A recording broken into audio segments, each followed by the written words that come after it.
What is going on, everybody? It has been quite the hiatus that I have been on, but I am back.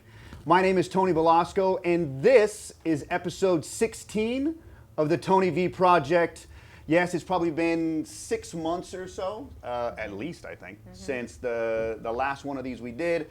I kind of wanted to rewind, start from ground zero, start from scratch, and kind of revamp this whole podcast process. I was having not trouble getting guests, but guests that and topics that I felt were at the caliber of what I want to deliver to the audience and from a value standpoint and all of that. So kind of rework the concept of everything. And the ultimate goal is to kind of bring kind of more engaging topics that I think anybody and everybody can relate to, which is why we're going to kick this thing off with this topic on education and specifically college. And the exact topic is the ROI of a college education and whether or not it brings the same return on investment that it used to with the rising costs of college and all that good stuff. And I felt there was no better way to kind of get it kicked off with the three of you guys who are in the industry or another entrepreneur. And so we're gonna discuss, debate. We have my buddy Sean Rennie here. Oh, by the way, all of whom have either are current or have been Afterburn members. So even former coaches and trainers here. Yep. So we're bringing back the entire fam. So, but anyways, Sean Rennie owns his own construction company, R3 Construction, correct? Yep. Sally Burkowski, who is a teacher. What grades again? Second grade. Second grade. And of course, my big man over here, Kevin Bansley, who is also has a master's degree in education, works with special needs. And so why don't you guys go a little bit more in depth on yourself, and we'll go this way and we'll kick it off. Okay. Okay. So what I do right now is special education for mostly an at-risk population. So it is high school level, so grades 9 to all the way up to age 22. Because of special education, they can receive services up to age 22. And then outside of that, I do what's called education therapy, which is more of skill-based training, so they can excel in the curriculum that teachers deliver. Right on. Very cool. Very cool. Yeah. My name is Sally Burkowski. I've been teaching second grade or in the elementary schools for about 20 years. And I've just kind of seen all the different ways that education has kind of swung. And kind of also, I'm a mother of 3 kids, 2 of whom are in high school, 1 of them's in junior high. And so I've kind of seen how that all goes and the pressures and things that are put on kids these days. So just seen a lot of change in 20 years for sure. Like Tony said, I'm Sean. I'm an entrepreneur. I run a construction company, and I had stepped foot into college for a little bit, and then quickly realized that I was going to have a lot of money to get myself through it. So I went into the field of construction at the age of 19, and from there, you just kind of the grind began, so to speak. And one thing I always say to any educators or those who have degrees is the amount of respect I have, because it was something that was so huge for me to try to get over that I had to go a different direction. But my respect for the educators of this world and for those who get themselves through college is, there's respect on both sides, of course. For sure. Appreciate that. Cool. So before we get into the kind of details and the nitty-gritty of this whole topic and debate and discussion, I want to preface a handful of different things.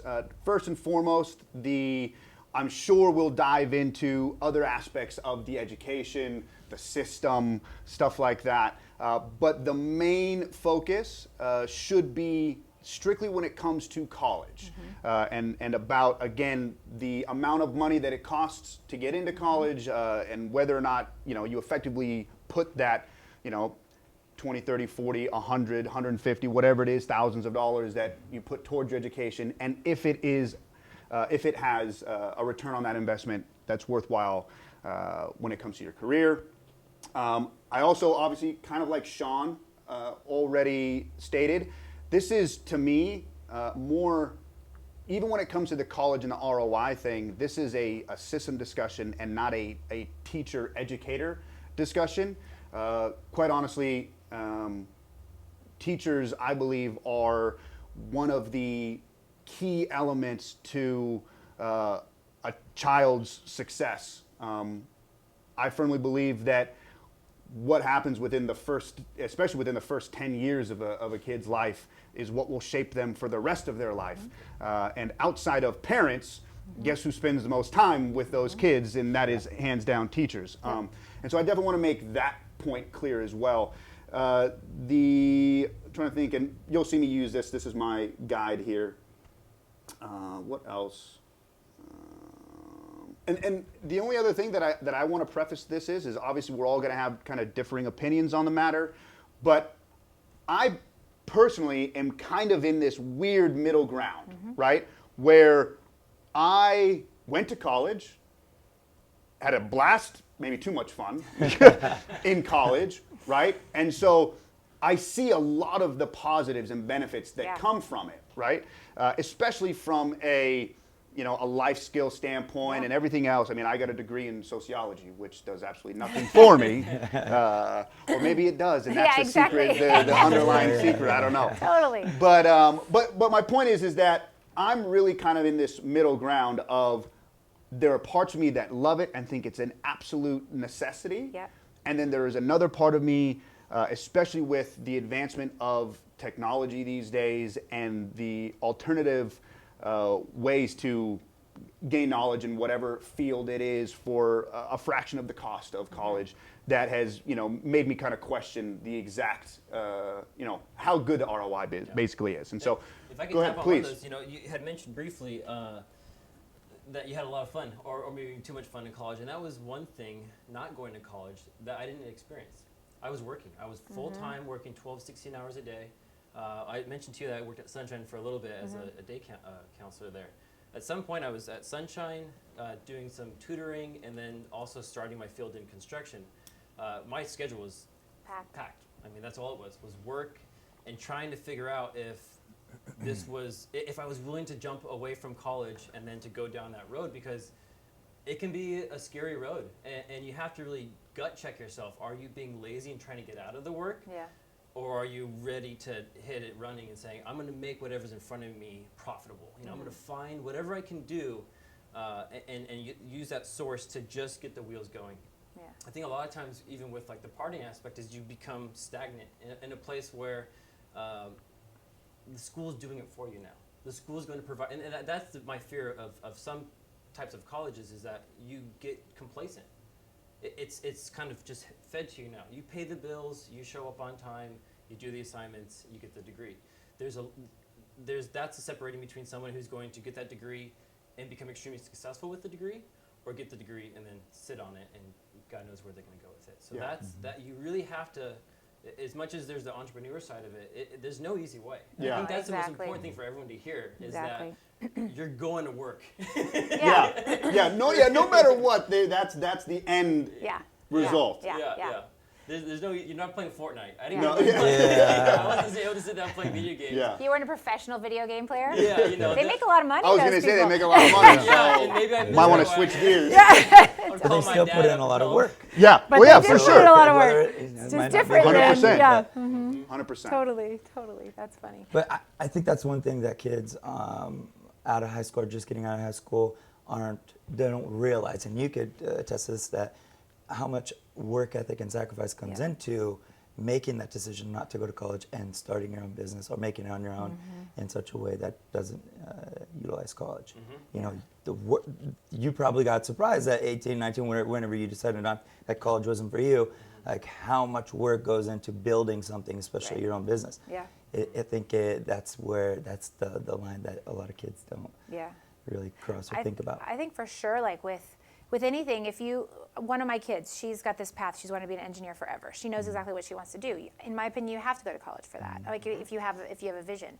But I have another child who doesn't know what she wants to do. And so to jump into college when you really have no idea, no pathway, that's almost like, okay, well, is that going to be worth it or not? I mean, I think it totally depends on who it is and what they want to do, and you have to have grit. I mean, no matter if you're going into college and you want to be an engineer, but you don't have grit for it, and you're not going to approach your instructors, and you're not going to do those things, then you're not going to get that either. So yeah, you definitely have to be able to dig deep no matter what you do. For sure, And 100%. Yeah, for sure. So why don't we start with literally the exact topic and that exact question, and then we'll get into the details of it. But we'll kind of go around. We'll start with you, Kevin.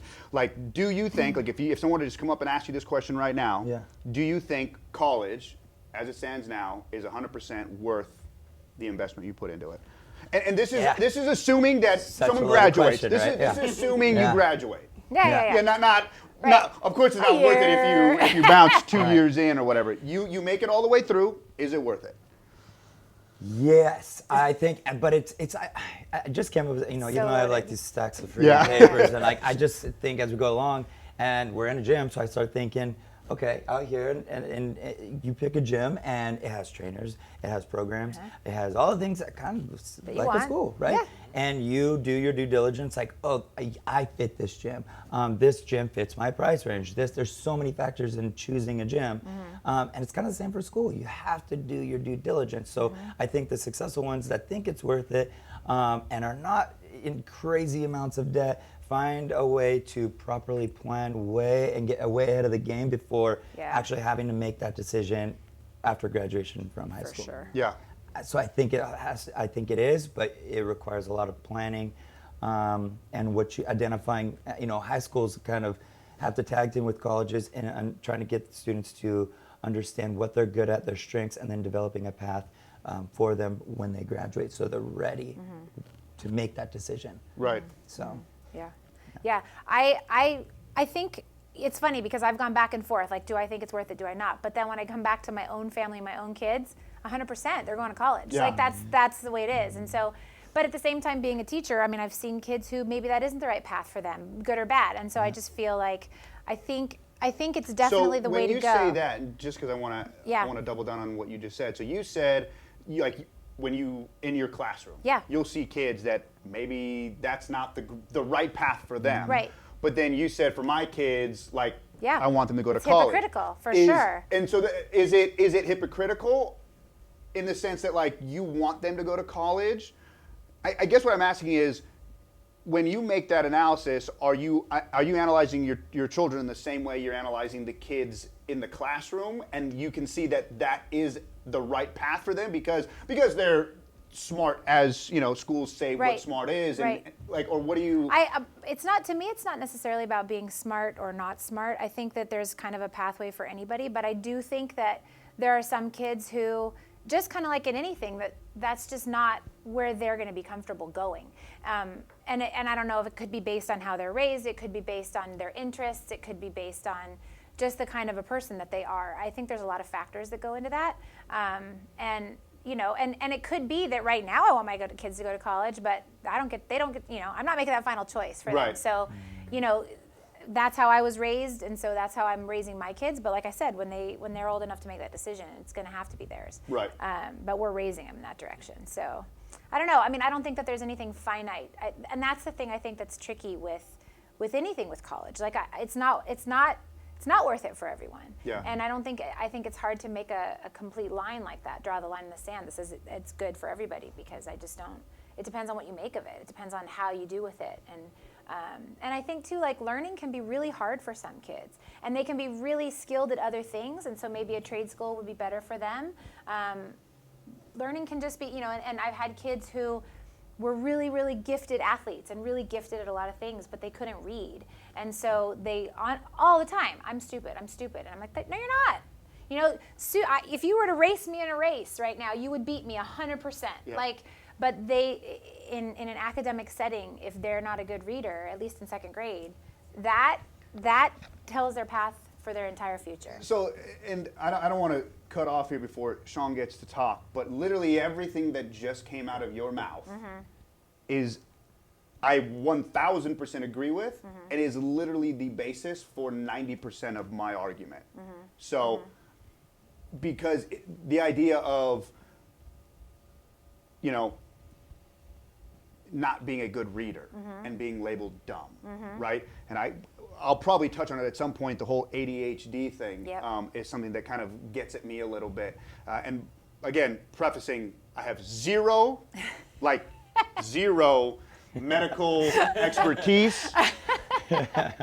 However, there was something that I saw not too long ago come across a Facebook feed, and it's just an extremely successful entrepreneur, and he was somebody who was labeled ADHD his entire life. Yeah, I mean, that's at some point you can almost take it as a compliment. Yes. Well, and that's what he said. He's like, Yes. he's like, someone told me one time that maybe it's a superpower that nobody else has. Yeah. That people with ADHD just have the ability to do 27 things at one time, very quickly, move fast, which is what you need to be able to do Yep. as an entrepreneur. But, and this is part of my biggest argument, is the system, right?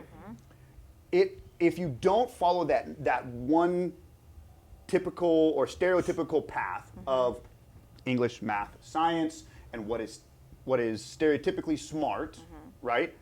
That they get labeled dumb, Yep. either by other kids, by whatever. I mean, it's not saying the teachers are telling them they're No. dumb, but Hopefully not. they feel that way when they get Fs in class, and so it's like there isn't a proper system to be even provide the multiple opportunities, as you said, a trade school or other avenues. It's like if you don't win at school, then you just can't win. Yep. And I think college and everything else is a part of that with the SATs and you know what I mean? And just that whole system, like it kind of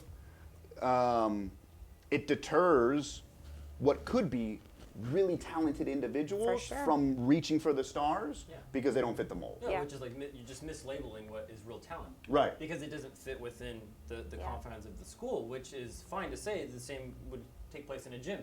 Yeah. You can come to the gym and do some crazy exercise. You're still doing it wrong. Yeah. You're not going to be successful in the gym if you're coming here and doing the wrong forms and wrong weights and that sort of thing. Same with school. So Yeah. whether you have the tools when you walk in the door or not, I think there's a lot about having to really do some, like I said, gut checks or soul searching to figure out, okay, so I'm not good at math. Math was always hard for me. But you want to know what? My first job out of high school was working for a civil engineer.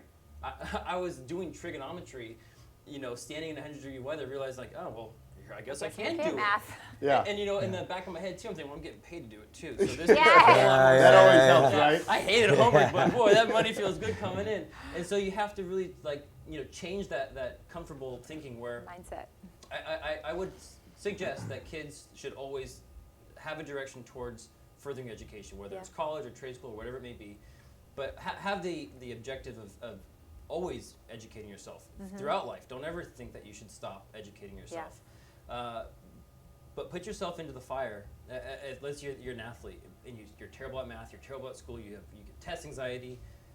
Walk through the door. Yeah. And really feel that heat for a minute and decide, okay, is this something that I want to push through and become successful at, or is it that I know that I'm wasting my time because I could be over here doing this right now? Yeah. And that was just kind of piggybacking on what you had said earlier. You do want your kids to go towards education. Yeah.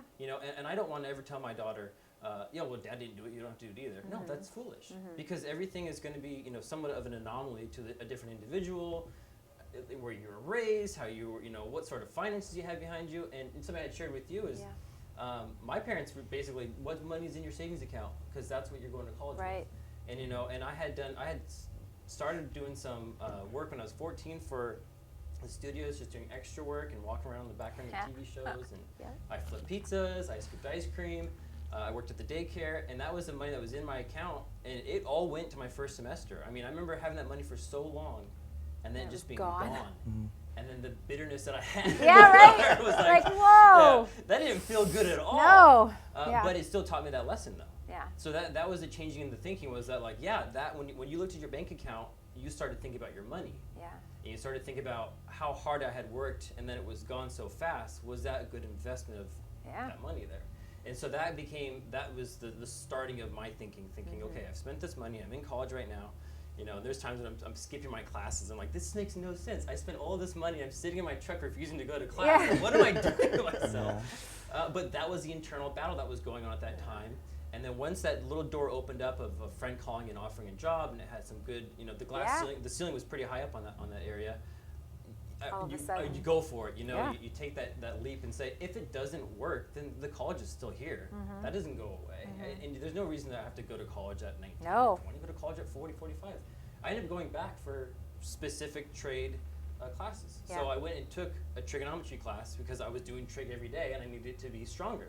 So I took one class and that was it. But I looked at college for what it was good for me and the talents that I had as an individual, Yeah. and then how to get as much out of there with the least amount of money. You know, how to spend the least amount of money but get what I needed to create more money off of that. Well, and that's and I think Kevin touched on this earlier, the idea of like tasting different things, right? Because on one hand, take myself for an example, went into college, had no idea what I wanted to do, and even by the time I left college, still had no idea what I wanted to do. But I mean, you don't know what you want to do when you think you do, Yeah. when you're 10, Yeah. you know what I mean? You think you want to be an astronaut or Yeah. a cop or whatever, and obviously it changes a lot over time, but I see so often that, you know, people go into college thinking that they want to be a dentist, a doctor, a lawyer, and all of that kind of stuff, and then they realize, oh shit, I don't want to do that. I do not want to do that. And so, again, and we'll get into some numbers here real quick here, like from a number standpoint, is $50,000 or $100,000, is that, you know, for you to figure out what you want to do, Is it worth it's a lot of money to figure out what you want to do. It's also potentially a lot of money to gain what could be life skills. So let me just fire off a few numbers, and then we'll get into the second part of this. We'll ask some other questions. Right now, the average cost was $35,000 a year for a private university, and about $10,000 a year for a public university. And obviously, out-of-state stuff, which we'll also get into a little bit, that obviously is about double. So an out-of-state public is about 20 per year. So if you're talking about a 4-year degree, you're talking between $40,000 and $80,000 for a public university if it's in or out of state, and $120,000 to $150,000 if you're going to a private university. Now, oddly enough, I would actually say that the schools that are not really a part of that average, that are in the top 10, you know, your Yales, your stuff like that, I actually would say that even though they are the most expensive, they probably have the best ROI out of any school that's around. I mean, if you're graduating from Harvard, Yale, and the biggest reason I believe is because of outside of the education, the connections that you build within the elite part of our society cannot be replicated anywhere else. Right.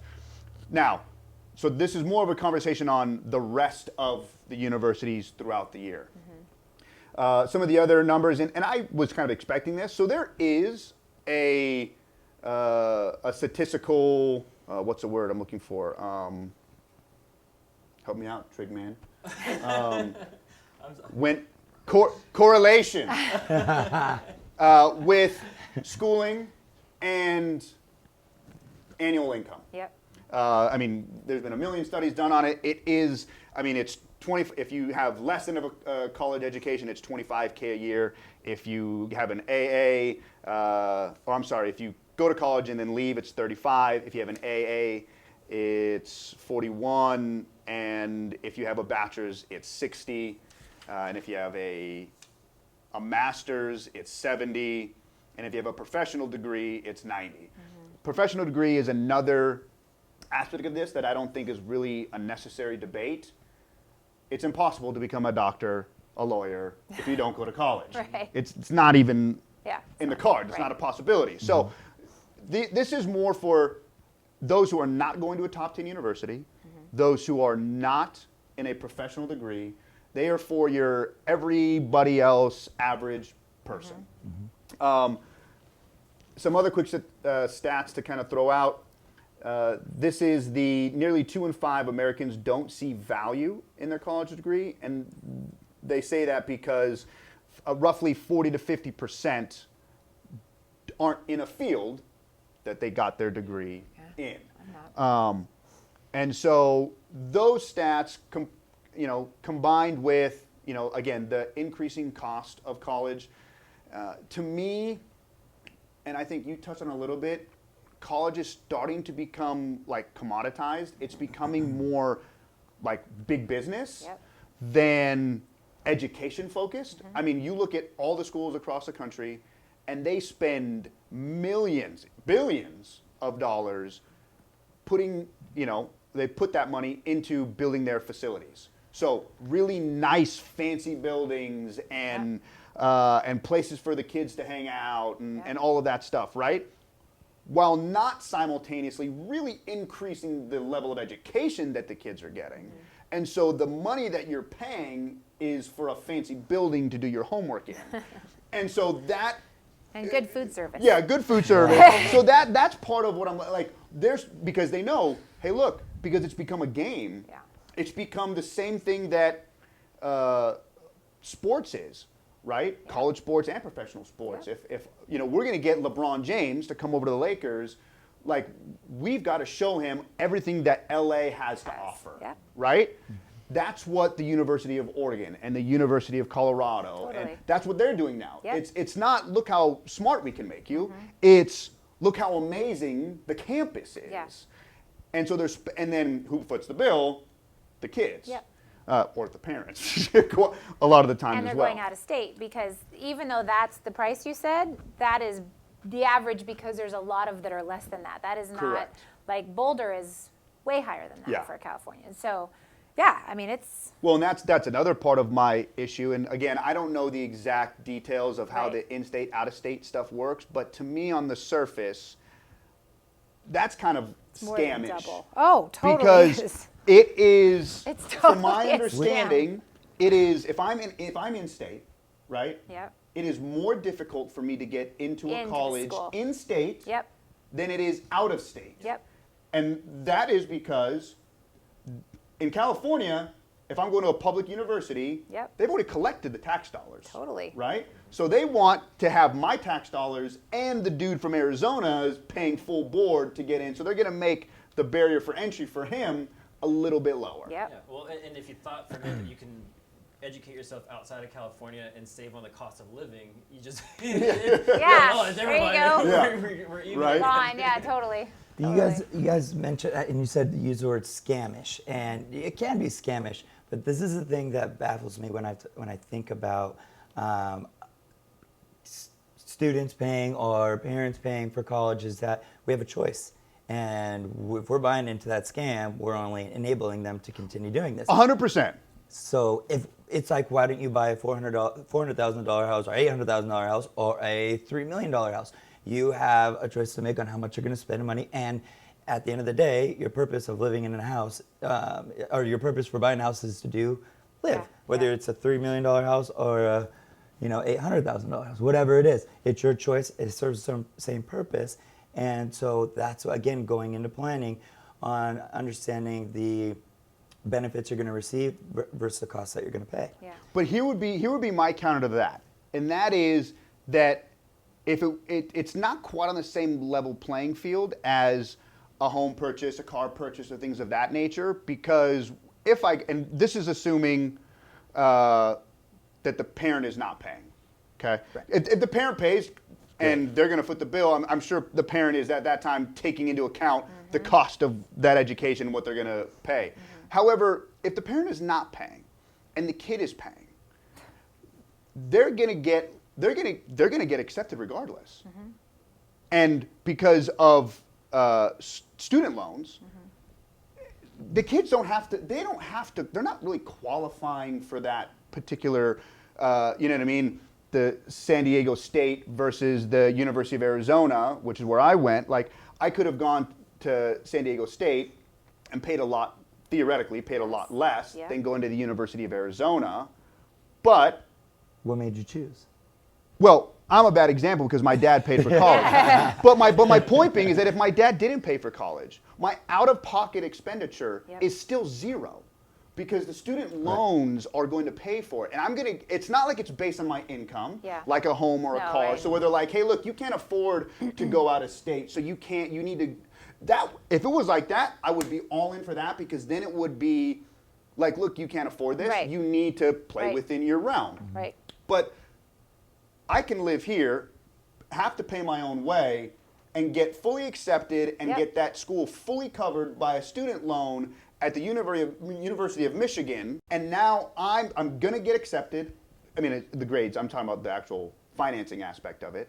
And now I'm in for double or triple, quadruple when you start factoring in living expenses than I would have been otherwise. And so there's not a level of, there's not a wall, you know what I mean? Preventing that is what I. Well, and I think that, I'm sorry, Go ahead. I think that the other thing with that is I don't think that kids understand what debt is. And it's a number. Exactly. And so there's a girl that we know that just got accepted to Chapman and USC and really wanted to go to USC, but Chapman was going to give her a full ride and her parents were going to help her, but she didn't want to go to Chapman. She wants to go to USC. She's got no help, and her parents were like, listen, if you're going to do that, you're kind of on your own. Right. She's going to USC. Like, she has no idea what debt she's going to have for the next My 4 buddy years. did the same thing. Sorry, 2 seconds, then you go. My buddy did the same thing. I remember, I joke about it. Jay Ray, this is for you, brother.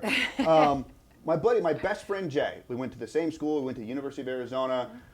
Good man. He took him 7 years to graduate. He is extremely successful now. Yeah. Mind you, while he was away at school, he had to pay his own route and accumulated a bunch of debt along the way. And I remember him being like, why don't you throw another $5K on my loan? Because, you know what I mean? We got to go on vacation here. You know what I mean? And you just don't, a lot of kids You don't think realize about it. it. Nope. Because it's free money. Yeah. So, Yeah. sorry.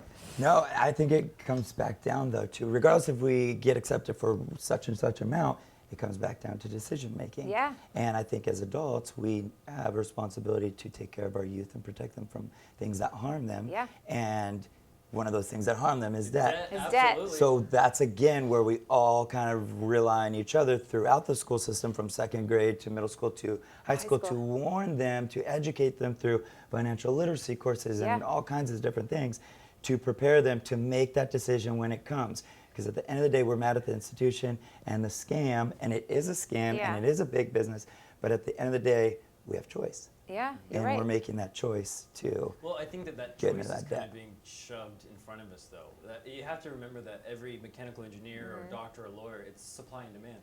There's Yeah. still only so many positions available for each of those trades. And that has to be considered. And when you see the costs going up, you have to ask yourself, well, who wants to have control of the supply and demand? Well, it's the ultra wealthy. It's those who can afford it, where that debt doesn't necessarily ever be a debt. It's a ding in their Right. their lines of millions, because they're going to control that area of our society where their kids are the doctors, their kids are the lawyers, and it makes it much harder for a kid who's trying to say, you know what, screw it, I'm going to take on life and I'm going to make myself a lawyer. I don't care what happens. They want to have that because we have a population is constantly growing. We have a lot of out of state or out of country engineers coming into the world, a lot from India and from other places where they're taking up that job market. Yeah. And so that becomes the illusion. So you talk about how pretty the campuses are. Well, that's the illusion. You're walking in thinking, oh, I have parties, and my friends here, mommy, daddy are going to be home and not going to bother me about, that becomes the distraction from $300,000 in debt. Right. And then again, you have the debt, you come out of it, and you found out that they just hired a whole group of Indian engineers to swoop in for a little bit cheaper. And that's something that has to really be the forefront of a lot of these decisions that we're facing now. Yeah. Because trade schools, although I love trade, Why don't they do trade schools? I Or don't- like, why isn't there like they that? have. They No, have advertised them. it, yeah. But like within the colleges? No, before that. You know what I mean? Like Yeah. in high school and not so Why much did they take it junior away? high. Like Because wood Exactly. shop Why is and- it not presented as a path really? Because Because it doesn't hit it's elite not status. No, I mean, well, I think it's so valuable for someone to monetize it outside of a Yeah. public, yeah. a government paid facility. So they realize, well, don't give them those tools. Let's teach them cursive for a few years. That'll really pay off later. And so, that's a little bit of this. Ben downstairs writes in cursive. It's Oh, weird. sorry, as shit. Ben. Like, is that a Z? Yeah, like who does that? he writes in cursive. But there has to be, because we're constantly stepping into new generations with technology in our pockets and things like this happening. You have to start understanding that money is the factor in all of this. Yep.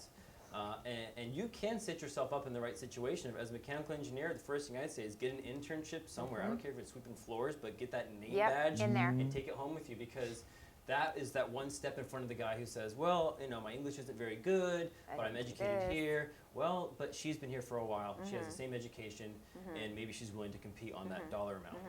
So there has to be that creativity of know what you're aiming for, but think wide. Don't just think that just because you have the Pampers on that they're going to give you the diploma and then they take them off. Like, no, you have to have grit. Yeah, there's Got to always work gonna for be it. that push. Well, go ahead. Go ahead. Oh, the other thing I kind of feel is just watching my kids in high school right now and watching what all of their friends are going through is there's this idea that you have, and I think it's why they took away the trade stuff too, is that you have to get A's. You better get A's. And not only do you need to not get a 4.0, which is what we used to have to get, now it's a 5.0. And you better be taking 4.5 classes. You better be having AP classes. You better be up till 2 a.m. doing homework. And so for these kids, for these big schools, everybody wants, they feel like the only way to achieve is to get into these big schools, is to get there. And so, even if they get a B, that's a failure to them now. The idea of this competition and what they're supposed to do is kind of, it's pretty tough. They don't even get to enjoy high school the way that we got to. And so I feel like, and then what I've heard is, and I haven't had one in college yet, but by the time they get to college, they worked so hard in high school, they're like, I got to get a job. This is easy. You know what I mean? But I think for them, I think that it's drilling into their heads now in high school that if they are, even if school comes even a little bit easy to them, that they have to go way above and beyond. And I think it's kind of like this false, it's scary how false it is. And so I think that can be part of it too, is that they want to get into these big schools because that's the only way to look good in their eyes. Yeah, you need the clout. Yeah, and that's with everything. Yeah, totally. You can walk into a room because you have a gym that's successful, that's created a name for itself, and that's your clout. Yeah. It allows you to, you're not just the owner of a gym.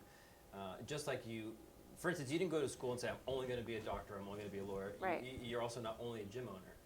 It gave you the avenues to be creative with it, and that's where that's the idea that I think we need to have is don't be so dead set on one thing of it. Learn how that a mechanical engineering degree can go in so many different ways, but be creative with it, and also know that if there's this, you could change your mind. Yeah, you can change your mind. You're not stuck on it.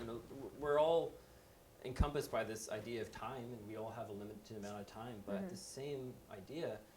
Don't always follow what the person right in front of you did. There's a lot of people walking off cliffs. And you're like, oh, us too. Let me go, and you have to take a minute to step back and to say, what's important? What sort of lifestyle do you want to have, and how do you get there? Yeah. You can be complacent with saying that I'm okay moving out of California. I want a slower life. That's great. Enjoy it. There's things about that lifestyle that I'm always envious about.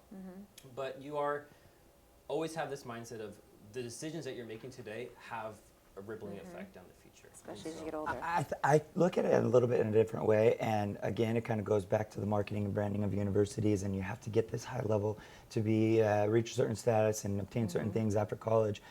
What I try to do, especially in high school, where I'm kind of like their last stop before the post-secondary education, I'm teaching them, I could care less if you know all the presidents, and what I care about is building personal skills, and this is the reason why, because when you get out of high school, when you get out of college, to get a job wherever you went, if you have a degree and you have good personal skills, you're going to build relationships and network properly, and that's going to find you more positions than a high-end college university. But do you think, because I fully agree with you, and you can answer this too, but do you think that you're an outlier in the educational system? That, you know what I mean? I'm a little new school. You're that new school of thought, which is how it should be, Yeah. right? And you guys understand those things, but obviously I would be worried. I'm not in school nowadays, but I don't remember a teacher. I remember inspirational teachers, right? And they obviously had an impact on me, but I don't really remember any teacher teaching me life skills, people skills, or at least advocating the importance of them. And I just wish that was more of like a standardized thing. Right. Yeah. You know? Well, and that's what bugs me most about, we've had a conversation about this, is entrepreneurs and people that don't advocate for college, they tend to generalize education, the education system, even though I do recognize it's flawed, but educators in general, college is stupid, school's stupid, you don't need this, you don't need that. But the new school way of doing things and thinking, if you're a good educator, is to develop these personal skills, Yep. how to be an independent thinker, how to be a lifelong thinker, how to master the art of questioning. Yep. All those things are really not built into the curriculum. The teacher has to implement that. And if they're not, then they're not a high-level educator. Yeah. For sure. So Well- just like you have good trainers, good mechanics, bad mechanics. Yeah. It's in every industry. Yeah. They generalize us and like to all be and do the same thing in the Yeah. same way. Well, For and sure. it's funny because I'll say the bad words, the Common Core, but it's something that I've completely bought into, and part of that is, and I don't know how well, like, and I know in elementary school, like, we've got all these high test scores and high whatever, and a lot of, like, if you were to like come to my school and walk into all the classes, the kids are talking to each other. Like, we teach them how to start doing that. We teach them how, because that is completely the wave of the future. And then there are some colleges that are starting to buy into that. So if you go into, we were just at a university kind of doing a tour, and the whole school, every single table was like this. Every single table had a TV screen. The kids are working together. It's completely group. And that's kind of, I think, from what I understand, is more common in the professional world now, where people are working together as a group. Yeah. And so I think it's starting to transition that way for sure, where kids are not just sitting in a lecture hall anymore, and they're not Memorizing But I don't know if things. that's Yeah. across the board. Yeah, Which doesn't- 100%. That's another thing. It's way more like people skills and whatever. And I don't know how much that's being continued in the high school level. And I would actually like to have a conversation with somebody with that, because there's a lot of discrepancies I've seen from both. But I don't really know. I can't talk to high school level like you Yeah. can.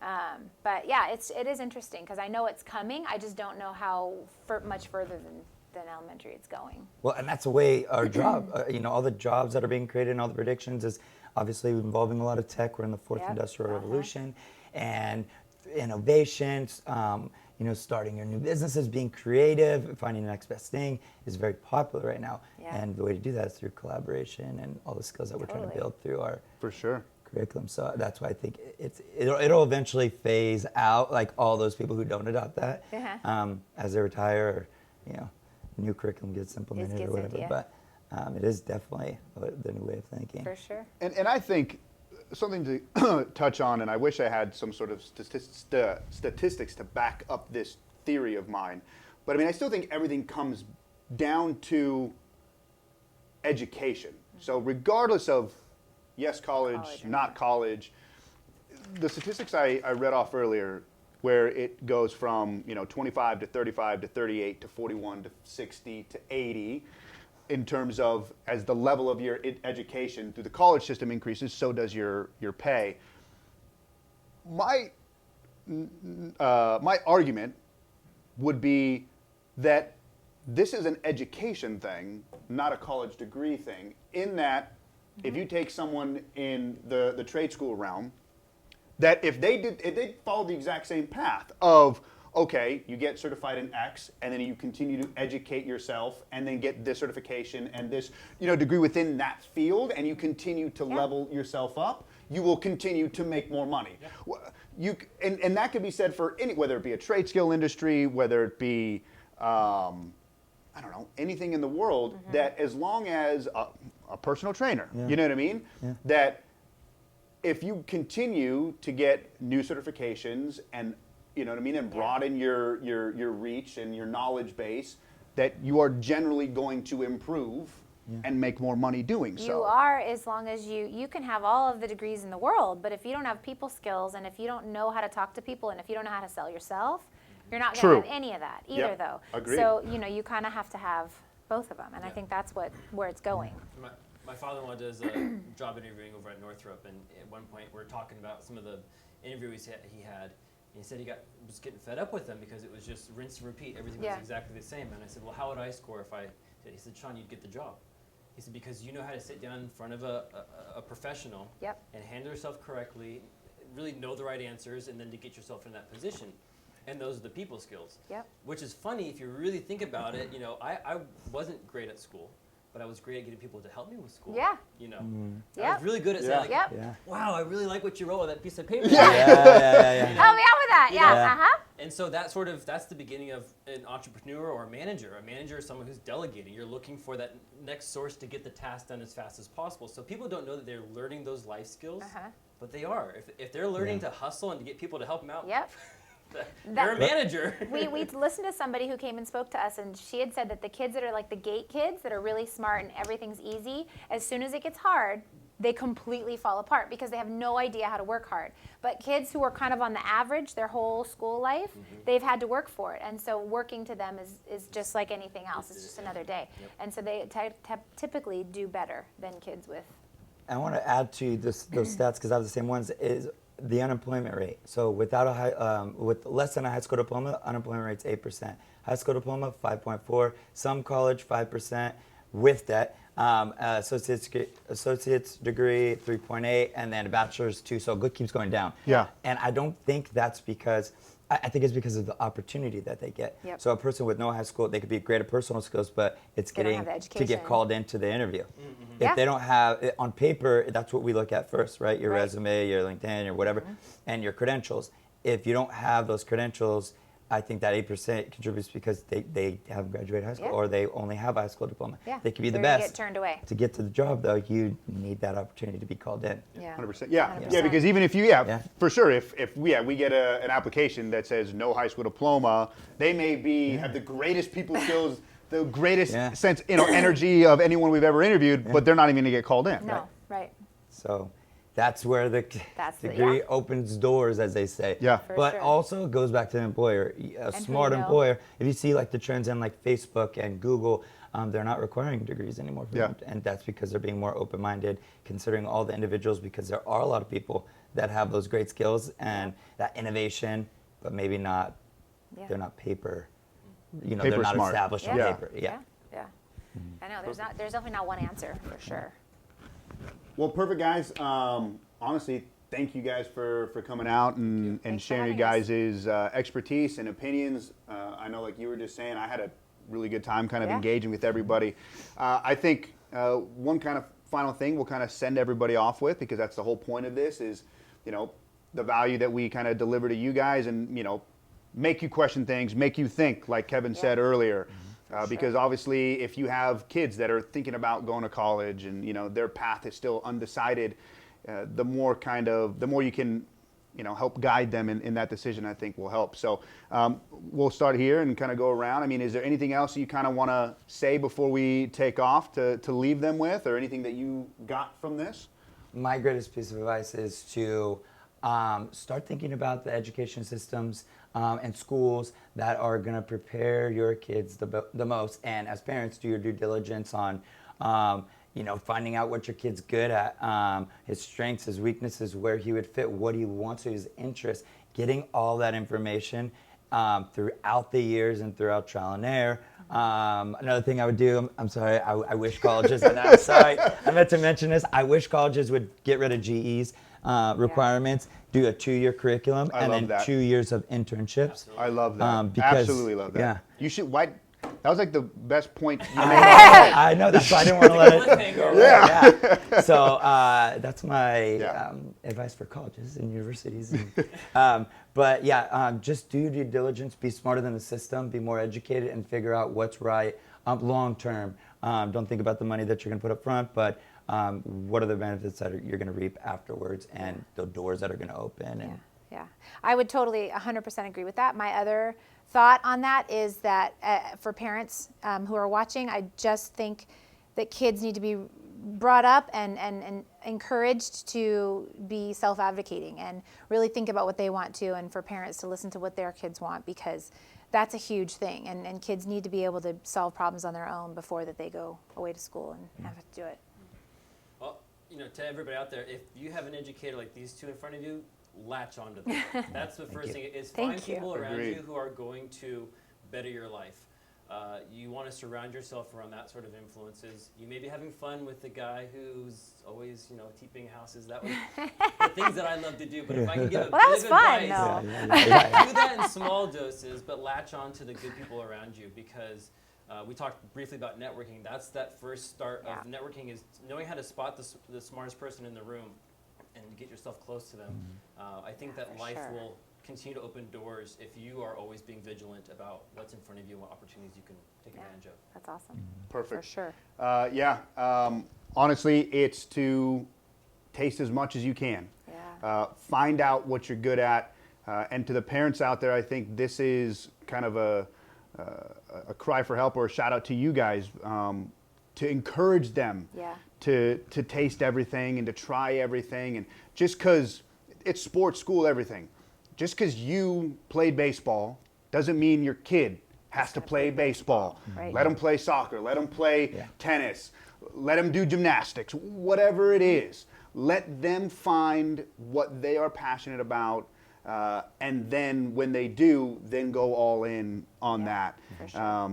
And I think their path will be much more rewarding and successful at the end because of it. Yep, for sure.